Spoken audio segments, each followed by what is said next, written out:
জায়েজ হবে না। গোসলের সময় বাথরুমে বিবস্ত্র হয়ে গোসল করলে গোসল শেষে কি ওযু করা লাগবে? গোসলের সময় যদি আপনি বাথরুমে টয়লেটে গোসল করেন, আপনি গোসলখানায় গোসল করার পর যদি বিবস্ত্র হয়ে গোসল করেন, তাহলে বিবস্ত্র হওয়ার কারণে ওযু ভাঙবে না।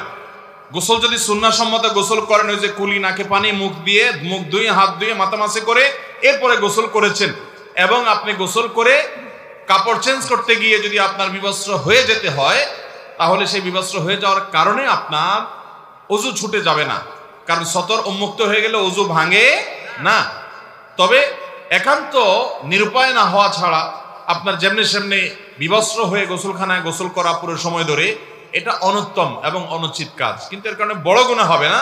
বাট এটা ইমানদারের ইমানের সাথে, ইসলামের সাথে সঙ্গতিপূর্ণ নয়।